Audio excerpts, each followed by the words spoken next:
Hello, and welcome to another episode of A Lil Spooky. This is the show where we talk about things that spook us just a little bit, like cryptids, aliens, UFOs, conspiracy theories, or walking past a group of teenagers. My name is Colleen. My name Everett. How's it going?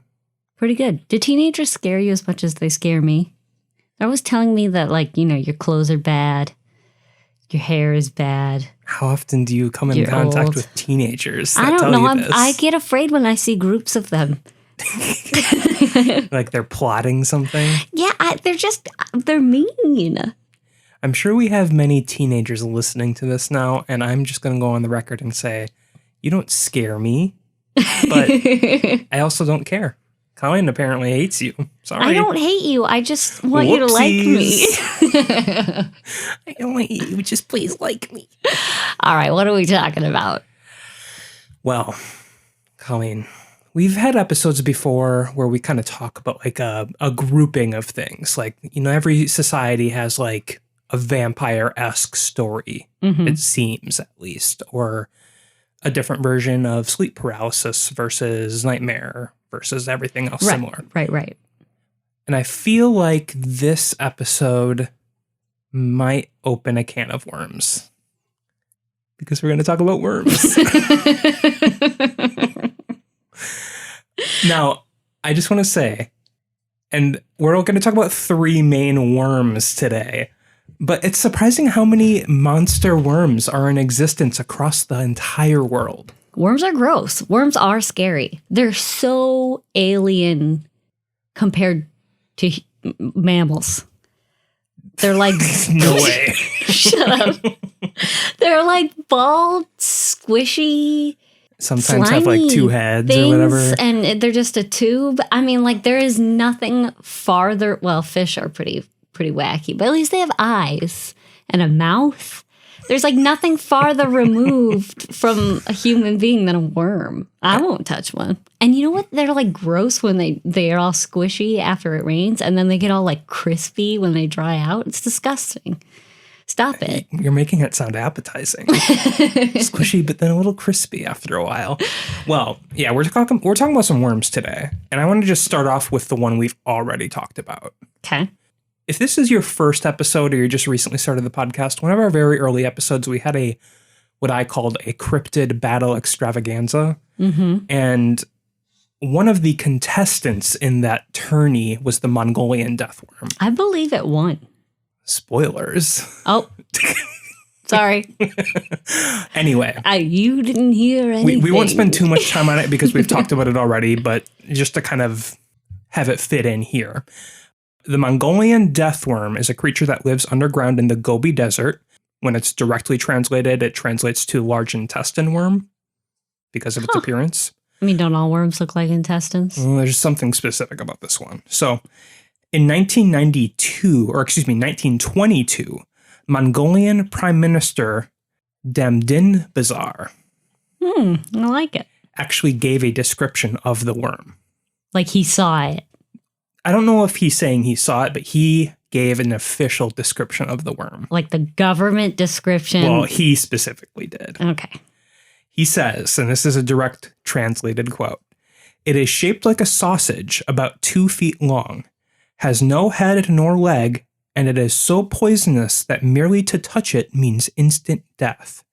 It lives in the most desolate parts of the Gobi Desert."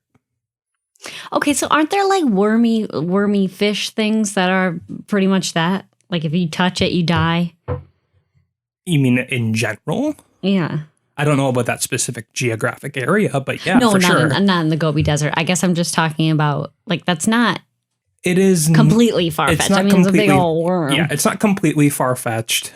I think the scary thing is the area that it's located in, because it's just a wasteland landscape just in the middle of the desert, and then suddenly one can just appear and kill you. Yeah, it's like Beetlejuice. Yes. So Mongolian legend describes the creature as traveling underground so quickly that it creates waves of sand on the surface which allow it to be detected. And it is said to kill at a distance, either by spraying a venom at its prey or by means of electric discharge. And we talked a lot about that in our tourney episode. Yeah. But it can not only be poisonous to the touch, but it can spit venom and also maybe shock you like an electric eel. Badass. I would not want to be touched by it. Well, I mean, I don't want to die, but worms gross me out in general. So it doesn't even have to have that ability, and I would still be scared by it.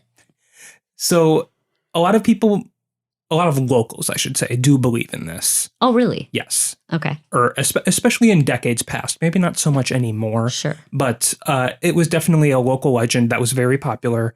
The reason that it kind of was so easy to believe in is because they said it was a very rare occurrence to find one, because it almost always is underground and only comes up to either eat or, if there's something underground that it needs to go above. You know what this sounds like? Giant squid. Like, everybody was like, that's not real. And then it turns out it is real. It's just we don't go down deep enough to see them. We have to wait till they die and float to the surface and then luckily find one. And it's not too often people are exploring the Gobi Desert. Right. And we're not going underground. True.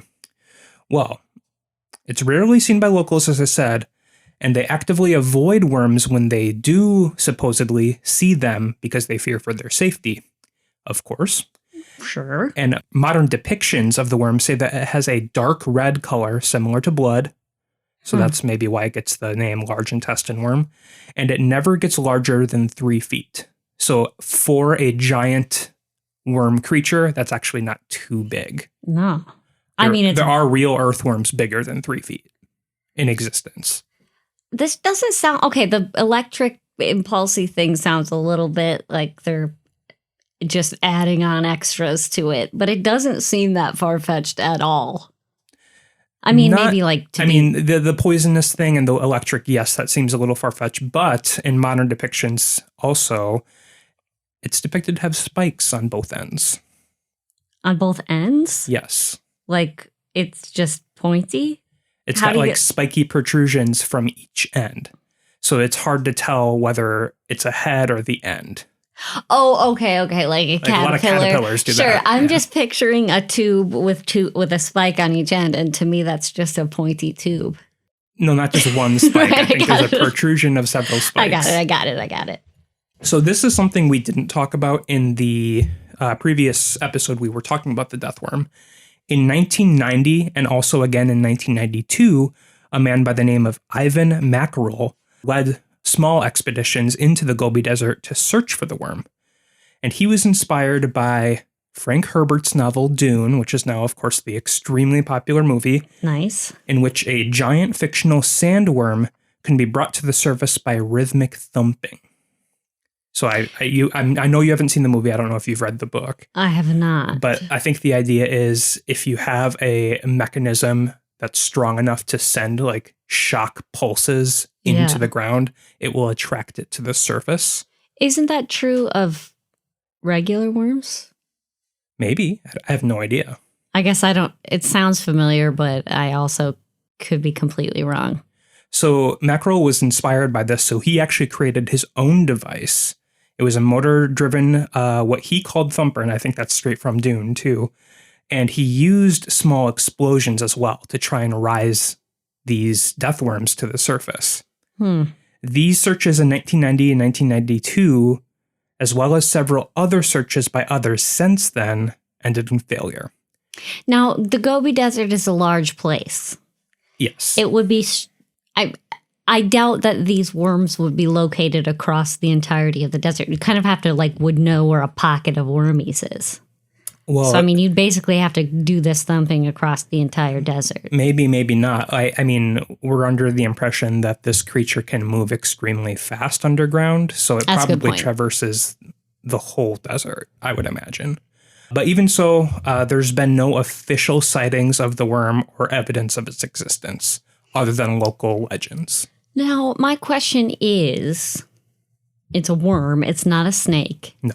Don't worms by nature need moisture so that they don't turn into little crispy French onion curls? Where's it getting all this enough moisture? There's water deep underground, no matter where you go. How deep are we talking? Why would it ever come to the surface? food, I would imagine. Maybe it just hates like lizards or something and wants to go to the surface to shock them occasionally. All right. Okay. Okay. So that's enough of that Mongolian deathworm. We've talked about you before. I do love the legend. And as I spoiled earlier, in a fight against pretty much every other cryptid, it would win. I mean, yeah, like it can not only send shocks and spit venom, but if it needs to hide, it just goes underground. Exactly. I guess it depends on the playing field. Even so, that's not the most interesting worm. I mean, I like it. I mean, I love it, but it's not the most interesting one. All right. So impress me. Let's go as far from Mongolia as we can. Okay. Brazil. All right. I think that's like almost exactly halfway around the earth, I believe. I mean, they're very different countries. Very true. So I probably will mispronounce this. I tried listening to some pronunciations, but I do not speak Portuguese, so I apologize. But there is a creature called the Minhoquao. Oh. It's a large earthworm-like cryptid that allegedly exists in the forests of South America. Okay. Lots of dead leaves. Lots of moisture in a forest. True. It reportedly resembles a giant worm, but has scaly black skin, a readily visible mouth, and a pair of tentacle-like structures that come from its head. I imagine like antenna. So like a snake with antenna. And according to at least one eyewitness, it also has a pig snout. Like one of those bats? Those like pig snouty bats? Yeah, just like a little snouty thing at the end. That's not super weird description for like a snake. There's some snakes with some weird schnozzes. Yeah, lots of like boas have like kind of not a snout, but like a little actual nose shape at the end. Yeah. So they're basically just describing a black snake with some sort of weird antenna. So although this is primarily a creature that lives in the forest, it's also said to hang out in lakes and rivers too. It has been reported to prey on large surface animals, including cattle, by suddenly capturing them from below the water. So a local Brazilian described the monster to a French naturalist in 1846, and this Frenchman was named Augustin Saint-Hilaire. And he said to him that the beast does not rise to the surface of the water, but that it causes animals to disappear by seizing them by the belly. So it is under the water, I imagine in like a lake, and then just if it senses like a cow or a sheep or something in the water, it will just immediately grab it by like wrapping around it and dragging it underwater to drown it. Oh, so that's interesting because it must have some great pulling power if it's going to be dragging something that large underneath. Like this gotta be the look on Colleen's face when she said that, some great pulling power.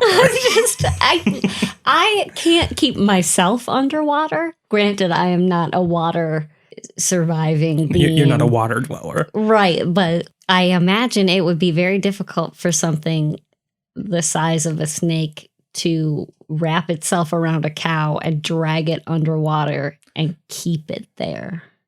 True. We'll get into some theories about what this might be, but let's keep the snake in mind for now. Okay. So it's thought to be a burrowing animal. It produces enormous trenches when it's traveling, and that is another reason that people hate this thing, not only because it kills cattle, maybe even a human or two occasionally, but it creates these trenches in the ground that causes ridiculous flooding to happen. I'm sorry, can you remind me, how big is this? We haven't really talked about it because it kind of differs depending on who you hear it from. Sometimes it's like... I imagine it'll be huge to make a big trench. Well, I mean, it can just burrow in general. Like, yeah. I mean, the Mongolian deathworm burrows too, and it's only 2 feet long. Right, but you just mentioned huge trenches. Huge trenches, like deep. Okay. It can get to 75 to 150 feet deep. And like I was going to say too, that it kind of varies depending on where you hear this story from, but it can be anywhere from like 10 meters to like 50 meters. Some get ridiculously big. Okay. So it's kind of just a tall tale type thing. So there have been cases of houses and other man-made structures collapsing due to these trenches, and the rivers have their courses altered, allegedly due to the burrowing activity. And these tunnels most commonly appear after periods of rain, indicating that this creature is more active during rainy periods and might even keep itself hidden during the dry days. And the beast's tunnels will sometimes flood, creating new water bodies, like little tiny swamps and ponds and stuff. That seems a little far-fetched. For one animal to change the course of a river, create its own swamps. Look at what humans do. Valid point, but I guess when you were describing it, you're making it seem as though one of these has the capability to cause that. I can't divert a river. You could if you tried hard enough. I honestly don't think if I believed really hard. There's just something a little bit like this sounds like it would be an explanation for like a natural phenomenon. Maybe. That they just don't understand yet. Or it could be a big ass snake. What do I know? Let's get into some theories. Okay. So cryptozoologist Carl Schuker suggested that this might be either a descendant or an actual creature of old called, and I know I'm going to mispronounce this. We've learned about this in science class years ago, but I think it's called the Caecilian, or Caecilian. It's basically just a huge amphibian. Okay. He thinks that it's one of the variety that are worm-like and limbless, that are subterranean and aquatic, and they have tentacle-like sensory organs. Okay. Which would explain its appearance and its size and its activity. Sure. Most of these do inhabit the forests of South America, which would fit the description of the creature. However, they don't even begin to approach the actual supposed size of this beast. Okay. So these things do exist, but they're like kind of small compared to however big this worm thing is supposed to be. 10 to 50 meters. Possibly. Okay. Here's a little controversial theory. It could be a descendant of the extinct Titanoboa. So it's a old prehistoric serpent that lived in South America in the dinosaur period 60 million years ago. Mm-hmm. So this snake was about 50 feet in length and weighed estimated 2,500 pounds. And it's the largest snake to have ever existed on record, according to the fossil record. The theory is dismissed by most experts because this old snake creature lived 60 million years ago, and there's no way that it could have survived for this long and still suddenly just appear a couple centuries ago. What is that story of the fish that was like recently rediscovered? Oh, the coelacanth? Yeah. Like the fossil fish or whatever. Yes, and like nobody thought it was around, and then they found one. Right. Could this be like that? I mean, that thing was around for millions of years. I guess anything is possible, but the thing is anything that lives on land, even if it's like a freshwater creature, it would be so hard for it to just disappear and then reappear. Versus a sea creature where the sea is so vast and we can't explore everything. And a coelacanth is a deep water fish. Yeah, no, you're right. I don't know. I feel like I sound like an idiot in this episode. I do too. It's okay. This is an episode about worms. Worms are fun. They're interesting. They're spooky. So here's my theory. Okay. People probably just mistook an anaconda for a giant worm. Why wouldn't you just mistake a worm for an anaconda? Because an anaconda exists. If I saw something large and worm-like, I'd be like, whoa, a snake, not whoa, a mysterious worm that I don't think has been discovered yet. I completely agree with you. It's just the reason I think this is because a lot of the things that anacondas can do are so similar to this. Like they can hunt in the water and drag down large beasts and like drown them. Of course, they don't burrow and like make flooding occur or anything like that. Mm-hmm. But it's just a large ass snake that can kill small cattle. Yeah. So I don't know. That's my stupid, uninformed theory. It's just very similar. I mean, yeah, that would make sense to me. It's just weird that someone would be like, that couldn't be an anaconda. That must be something undiscovered. Yeah. Or maybe it was just a really big anaconda, one that's bigger than normal. True. And then the legends have held to this day. But here's an interesting fun fact about this. So the city of Sao Paulo in Brazil is home to a little over 2 mile long elevated highway that's named after the creature. Mm-hmm. This highway gets its name because the elevation above the city resembles a gigantic worm rising from the earth. Huh. That's pretty cool. So, yeah. It's been renamed since after a dictator, though. Rude. Yeah. Now, you know what's weird? This whole time I'm thinking about the thought of like the deep ocean is terrifying, right? Because it's essentially unexplored. There could be things down there we know nothing about. Mm-hmm. We just could discover new things anytime. They could be spooky, scary, bitey things. But nobody ever thinks about what could mysteriously be living directly under our feet.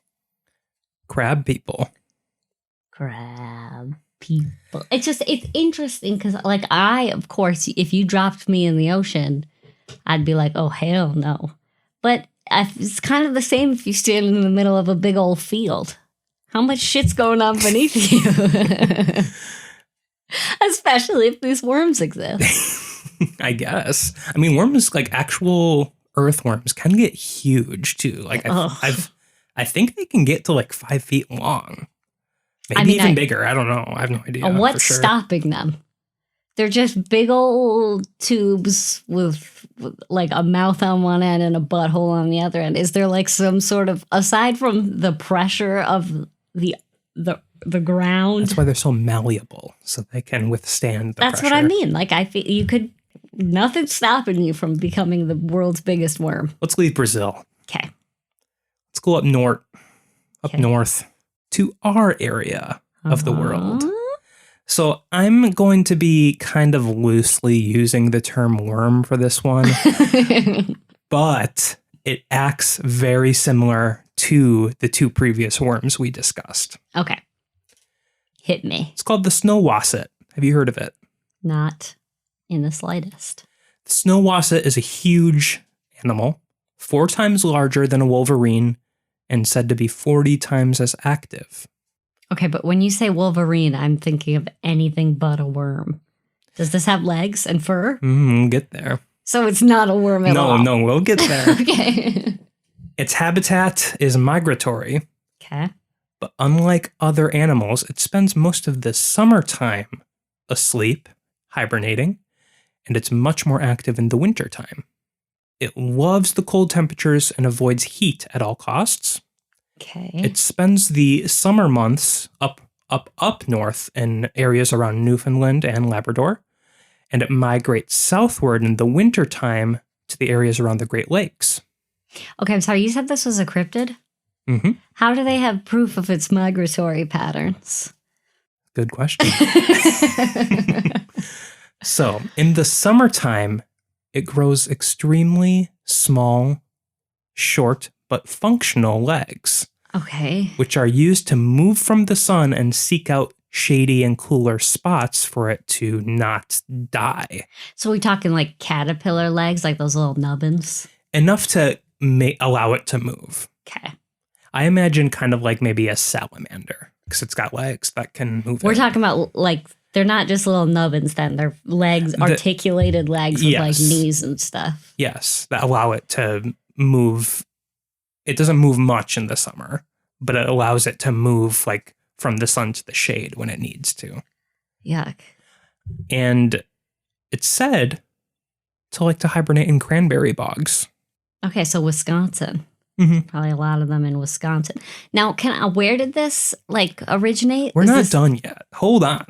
We will talk about it. I promise. Okay, you're getting way too ahead of it. Sorry. Carry on.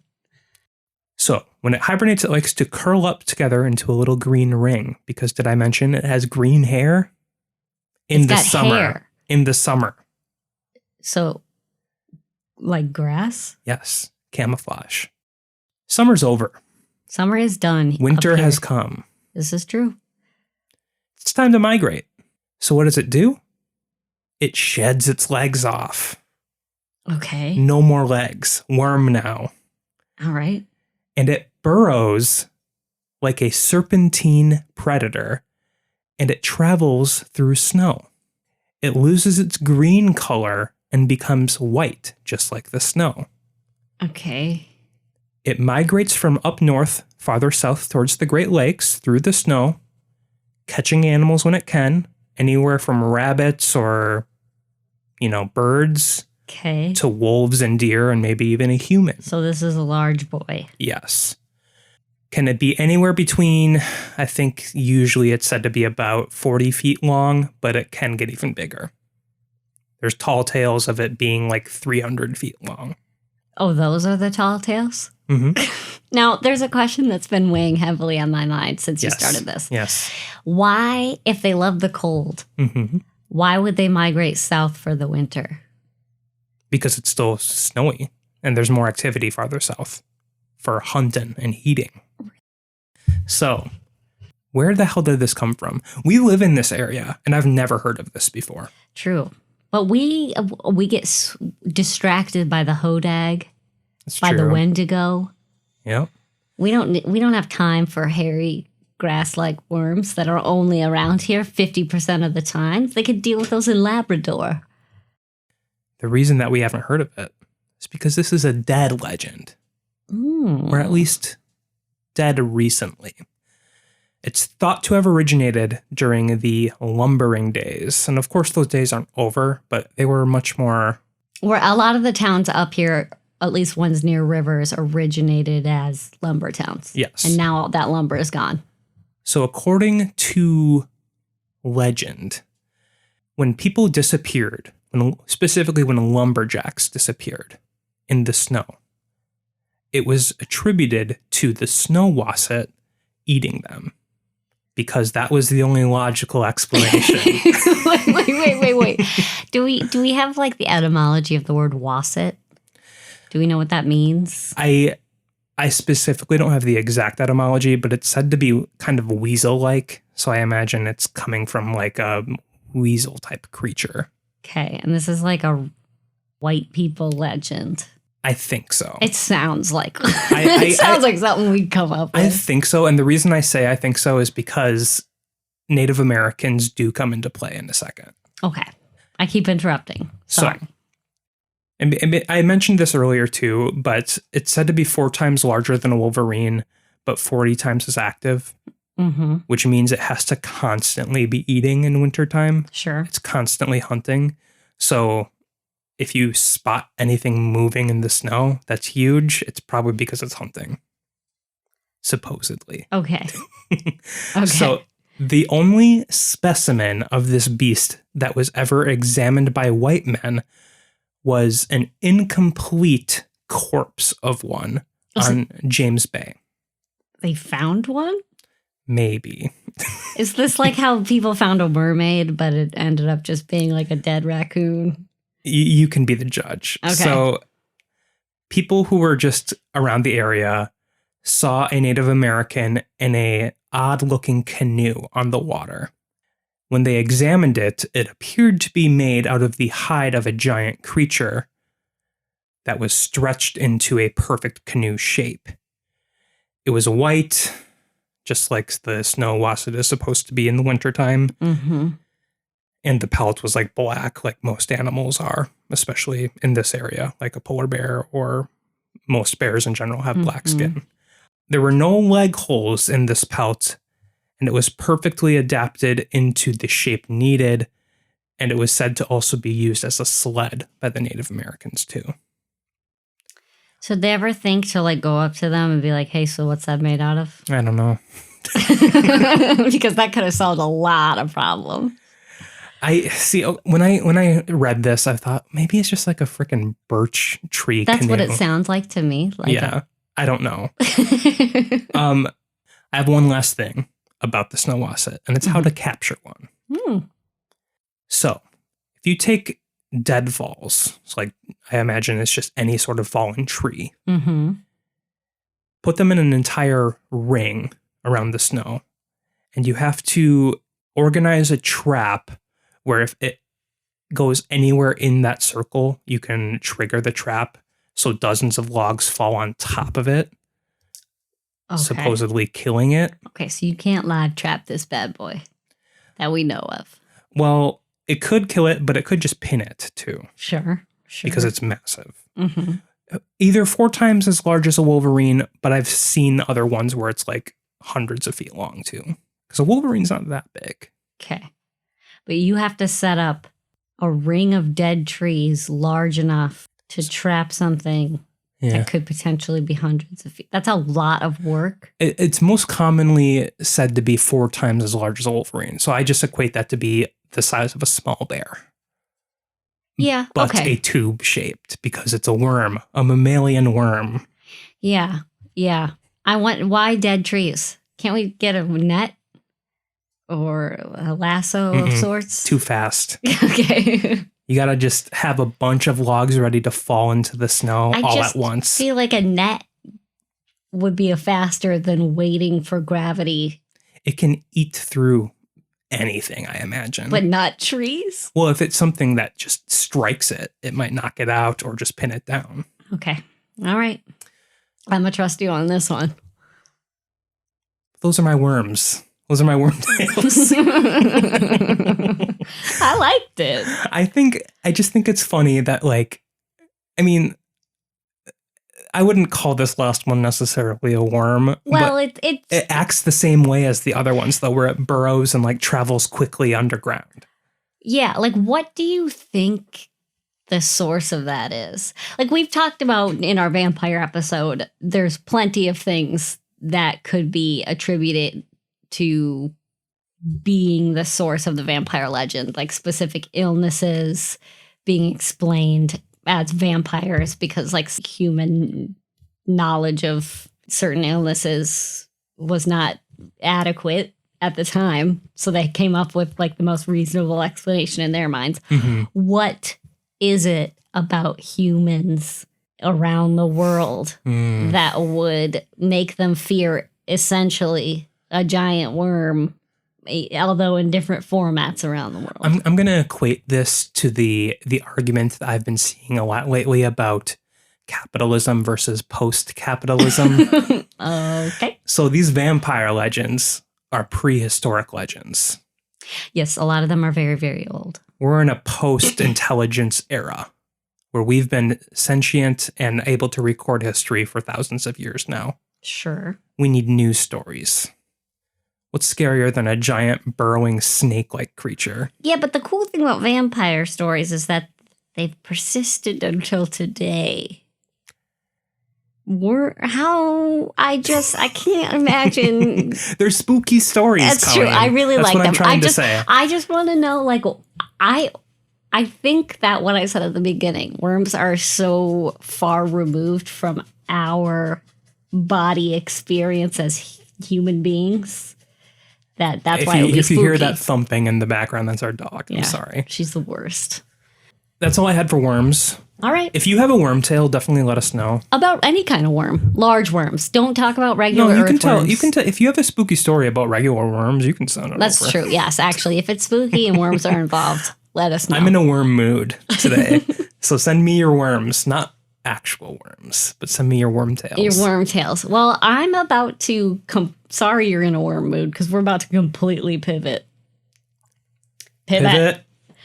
Last week, we told you that a magic practitioner contacted us and asked if we would want to know anything about magic essentially. Yeah. Or how to get into magic, what it's like being a magic practitioner in the world. I don't want to call them like a witch or a wizard. They referred to themselves as a magician. A magician.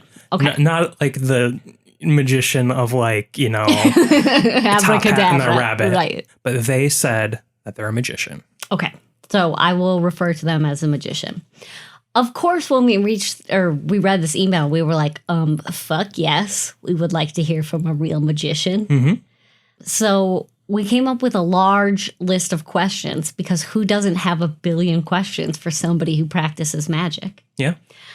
And they responded with very thorough answers. I will not have time to read all of them, but I picked out some interesting ones. And they didn't give us their name. They wished to remain anonymous, which is perfectly fine. I just wanted to say I apologize. We're not going to get to all of the answers for our questions just because you were so detailed. Yeah. And we appreciate it, but we can't fit it in. I'm sorry. Well, my first questions to them were basic ones like, were you raised in a magic practicing household? Sure. Yeah. And if you weren't, like I imagine most people aren't, how did you come to get into magic? Right. Like, what's your story? Right. And they said they were not raised in a magical household, but when they were a child, spirits would communicate with them consistently. The first spirit they spoke to was God, capital G. I will say this. The Abrahamic God. I believe so. This magician refers to God a lot. God and angels and demons. There's a lot of like Judeo-Christian imagery in his So that's what I mean, responses. the Abrahamic God of like Hebrew, Christianity, Islam, that God. Not necessarily the Judeo-Christian God, but it seems like a very similar concept, which is interesting because as somebody raised in a Christian household, we were always taught magic is evil. Magic is a sin. Essentially, magic doesn't exist. God can do miracles. Well, I think, I guess it depends on what area of the Bible you're reading. Sometimes it'll say, yes, magic does exist, Right. but it's But that's not if you're something you should practice. biblical, like you take it literally. Right. Whereas the Catholicism that I feel like I was raised in was like, of course, magic's not real. God can do miracles, but like we can't, magic's not just a thing you can tap into. But we digress. But yes, we digress. Anyways, I just thought it was very interesting that this person really draws on that sort of Judeo-Christian iconography while also practicing magic. Right. I just thought that was really cool. So the first spirit that they communicated with was God. And when they were 8 years old, they prepared for bed and turned the light off. And then they jumped into bed and gazed through their window at the stars, focused their attention on one and thought, God, do you really exist? And at that second, light turned back on by itself. Oh, in their room. Mm-hmm. Mm. And they freaked out and they ran out of their room. But they say they weren't feeling threatened. It was just unexpected. Sure. But that was like the beginning of feeling a magical connection, I suppose, or at least communicating with spirits. Sure. And feeling that there are spirits amongst us. So my next question was, do you have any specific magical training? Because where do you start? At what point do you become, like, say, yes, I'm a magician? Right. As opposed to, I'm interested in learning about magic. They said that they trained themselves using grimoire texts and looking at historical manuals that were used by magicians. For anyone that doesn't know what a grimoire is, it's just a collection of magical writing. So like a witch could write one or a shaman. Spellbook, kind of. Kind of, yeah. It's interesting. They say some of the claims of these magicians are not necessarily true, so I have to test each manual on its own merits. The only way to judge the quality of a grimoire is through its demonstrable results. Mm-hmm. So they must do a lot of experimenting. Yeah. You know, like, yes, this works, no, this doesn't work. And then if the majority of things in a grimoire don't work, you're like, this is crap. I'm going to move on to the next one. Right. Cool. I asked if they followed any specific religious or spiritual paths. They didn't specify like a recognizable religion. They just said magic inspired a respect for religion and that dealing with spirits, they take the quality of their own spirit very seriously. Okay, so what kind of magic are we talking? Yeah. Let's get into the nitty gritty. What kind of magic do you perform the most? They say that they use a wide range of techniques and they work with talismans, necromancy, demon conjuration, and some angel work. They are not drawn to any particular system, but they're interested in results. So they'll use different kinds of magic, such as Greek, Egyptian, or Solomonic, like Solomonic. No, I can't say it. Solomonic, maybe? Sure. If a manuscript claims that a demon will visibly appear if I do X, Y, and Z, then I expect that to occur. If I work the grimoire thoroughly and nothing happens, then I consider the manuscript bunk. The Necronomicon is an example of a bunk grimoire. It's pure fiction. That's kind of disappointing. I mean, did you expect anything but that, though? I feel like the most popular examples of I feel like are there usually would be the ones that are like pop culture. Because I mean, if it was real, a lot of people would probably be practicing magic. Right. The spells they perform the most are talismans because they're easy and convenient and they often work. But you have to understand that we're dealing with spirits, many of them angelic. Therefore, if the spirits decide that my request isn't appropriate, then it might not occur. For example, if someone is lazy and refuses to get a job, then doing a talisman for making money might not be effective. The spirits may think, just get a job, loser. The spirits are charitable and compassionate, but they won't tolerate laziness or disrespect. This often accounts for why some people's magic ends up failing. And that's another thing that I found interesting about this person's answers is when they do describe God or these kinds of spirits, they're benevolent. They describe God as like pure love. And I think that's interesting. Like I should have asked, like, what is it that gives you that idea? Right. Of like an all-loving, all-knowing God in the Christian sense, as opposed to just a creator. Deity. Yeah. I think it's also interesting that they work not only with angels and God, but also demons too. Yeah. I wonder what their purpose is. Like, what are they trying to accomplish? I'm not sure. So yeah, we didn't get the opportunity to kind of do a back and forth with follow-up questions and answers. Yeah, this is our original Q&A. Yes. I asked if they have a code of ethics, and they said they would never harm anyone outright, but they might be interested in causing nightmares if someone has wronged them, but not like to scare them, to explain to them the wrongness of their behavior. A little mischief, but with good intentions. Right. But they do say that they know of magicians that do not follow that same code and are happy to curse somebody until the end of time, which is horrifying because what if you were like mean to somebody at a store once and you didn't know that they were an all-powerful magician who's like willing to curse you, and then you get cursed until the end of time and like you didn't even know this person. That's why you got to be nice to your waiters. That's right. Mm-hmm. I asked what kind of texts they used and what sorts of things you need to perform magic. And they said that the texts, a lot of them can be found on Barnes & Noble or Amazon. Interesting. I don't know how to pronounce this one. Goetia? The Goetia? Goetia. I don't know either. It's a fully legitimate text with some missing pieces, but it is workable. So if anyone wants to research magic on their own, this person says that you might get results from that one. Cool. People need to realize that conjuring spirits is exorcism. It's not something that happens on the first try. It might take hours and hours of work, nonstop conjuring, or even threatening spirits if they disobey. Humans apparently are entitled to do this because the spirits have disobeyed God at some point, and therefore part of their punishment is being obedient to purified humans. If they disobey, they are liable for punishment. Mm-hmm. Interesting. So it's like going with the mentality that's in the Old Testament of angels are created to serve humans and demons and Lucifer are fallen angels, so they're even lesser than angels. So it's on the hierarchy, it's God, then humans, then angels, then demons.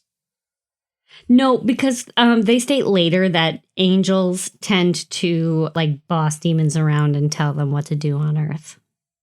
Yeah, that's what I'm saying. Like angels are above demons. But I don't necessarily feel like they're saying that humans are above angels. Oh, okay. Either way, back to how to perform magic. You don't need anything to perform magic except for determination, humility, and faith. The Egyptians and Greeks called spirits in the names of gods. In the Solomonic tradition, the spirits are called in the name of God, specifically the god Elohim, El Shaddai, the god of Abraham, Isaac, and Jacob. Right. They use a variety of tools like swords, wands, circles on the floor, censers, symbols of God like the pentagram and hexagram. The magician John Dee used a simple system of a crystal ball until the angels instructed him in Enochian magic. Ooh. In your experience, is everyone capable of performing magic? Is the next question I ask, because I have never been contacted by a spirit. Sure. So it seems to like, am I not open to it, or do I not have like the sensory ability to?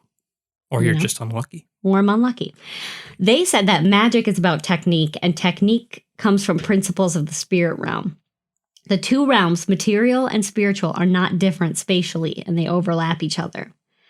Everyone can perform magic if they do the right things at the right time, and each system of magic is slightly different in their requirements. Demons are not how the church has depicted them. A lot of that nonsense is for propaganda interests. That makes sense to me.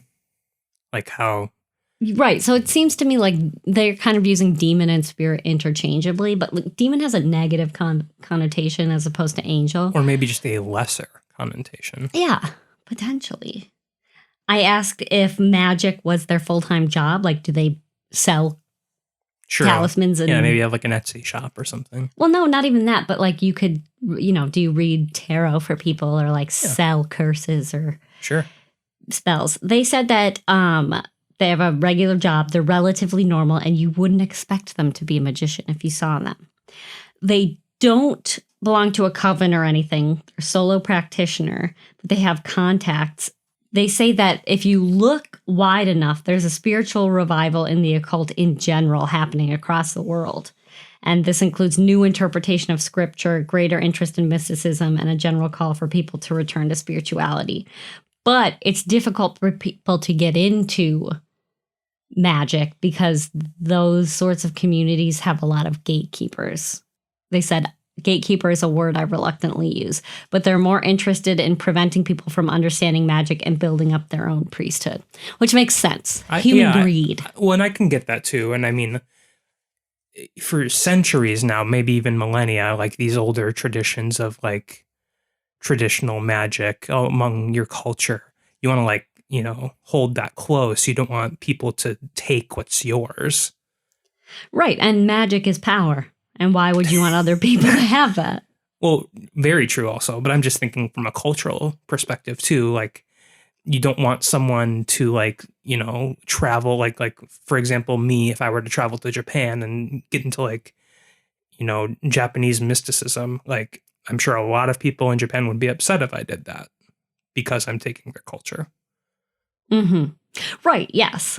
My next question is, which spells are most effective? The most effective spells are the ones done well, which I guess is true of everything. So many young or new magicians want to cut corners to make it easier. Everyone is writing books on how to do magic, and they all pretty much suck because they water everything down. My favorite are talismans because they're convenient, effective, and safe. You won't have to deal with a monster howling at you like you do with demon conjuration. Don't get me wrong, most of the demons are very intelligent, articulate, and respectful if the conjuration is done right. They don't want to show up, but when they do, they're often pretty okay to deal with. The spirits in the Gotia are a mix between demons, dead magicians, war generals, and pagan gods. Now, how would someone who is interested begin to learn magic or witchcraft? Yeah, where do you start? They recommend Gemma Gary's books. She's fabulous, entertaining, and thoroughly knowledgeable. And the book, The Cunning Man's Handbook, is a good start into low-level magic. For legitimate magic, pick up a copy of Jordan Peterson's new book, which is coming out You can tell that this is not our forte. Right, yes, of course. This is what I wanted to know about. This is why we ask the questions. So, they warn that people should be careful. Magic is not without risks, even attempting to work with angels. Not all angels are approachable. Do you want to talk to the angel of death? He's the first one I conjured successfully, and the first thing I heard to announce his presence was a man screaming. So be careful. They say the key to any incantation or prayer or conjuration is meaning what you say. You can't just read off a conjuration like they do in the movies. Right. There has to be an emotional charge to it.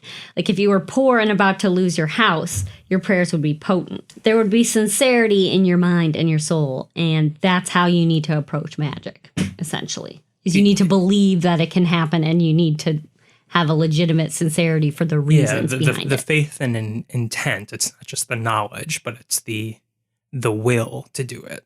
Mm-hmm. One thing that I really liked about this person is that they called new magicians abracadablers. Yeah, I like that too. Okay. Then they get into a simple spell. And this is a spell for something we could all use. Free food. Okay. 1. Purify yourself by water fasting for 3 days. That's whoa. I mean, that's a lot of days to go without food. Like I don't do well with fasting, so at that point, anything would be food to me. Okay, step 1, purify. Step 2, accept any food that is offered to you. I kid you not, I've been doing magic for 6 years, and every single damn time I try to fast, my boss orders us lunch, or my favorite restaurant sends me a coupon, or my friends make me dessert or something. This is normal. Spirits will often tempt the magician during his purification to derail his conjuration. So if you want free food, just fast a bunch. Huh. It's interesting. I like it. It's practical. It is very practical. Like you're not expecting a burger to come out of thin air. You are willing the energy in the world to manipulate the circumstances around you to provide you with food. It's pretty cool. Here's just a couple important points they say. The Catholic Church does not have a monopoly on the supernatural. The world needs to wake up and realize that we don't become spirits, we are spirits now. Interesting. Demons are not your friends. Magic is real, but it takes hard work. The Gotia is fully legitimate, but pieces are missing. And if you want your spells to have more impact, then you need to purify better by cutting out the internet, television, food, caffeine, time with friends, social media, and detaching from your body with 2 hours of meditation a day. Rely on authentic source material and research your sources. Remember that all magic ultimately comes from understanding how the material world influences the spiritual world.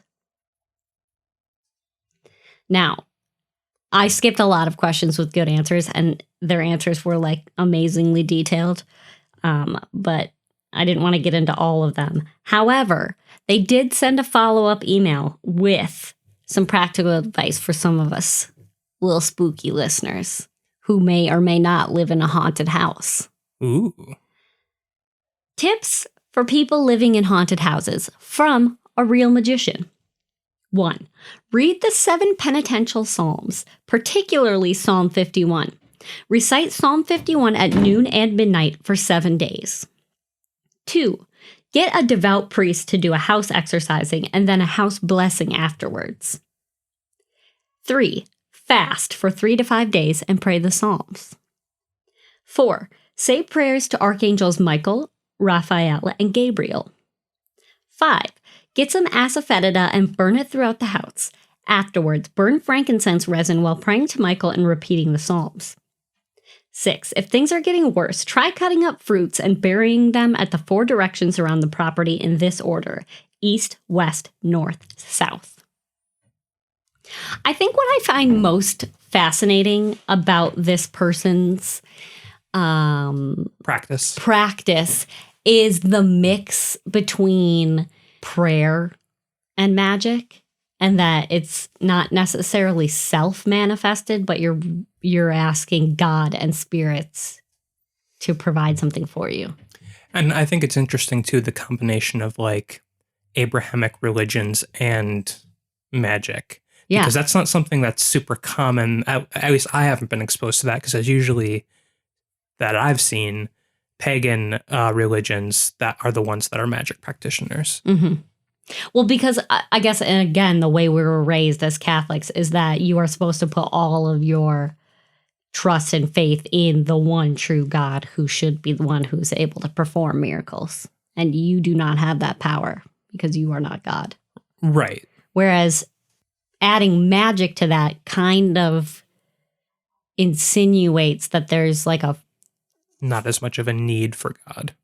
Yeah, I guess you could say that. Or certain, I don't know. It's interesting. Rituals. I mean, even religions that focus on a single God have always had rituals. And what is a ritual but like belief that something's going to happen from it, right? Yeah. I don't know. That's what magic is. Fascinating stuff. If we got any other magicians, witches, warlocks, have you ever cursed anyone? Why? Yeah, and how is your practice too? If you wanted to do a similar series of questions, definitely feel free to reach out. Yeah. And thank you to the person who answered all these questions. Much. That was very cool. Yes, and I didn't even scratch the surface. So I'm sorry we didn't get to read all of the answers, but thanks. Yeah. So if you want to send us anything, or if you have a episode topic request, or if you have your own spooky tale you would like us to read on the podcast, send it over. You can send it to Twitter, Instagram, or Facebook. All are at NerdSlothHQ. Or you can email us at podcast@nerdsloth.com. Send us your worm stories, your magic stories, your spooky stories, your ghost stories. Yeah. And we will be taking a break for the holiday next week in America, Thanksgiving. Yes, Thanksgiving. I know we have some holiday. international listeners. But yeah, we will be taking a break next week, and we will be back in 2 weeks with a new episode. With something spicy. Yeah. So we'll see you next time. All right. We love you. Bye. Love you. Bye.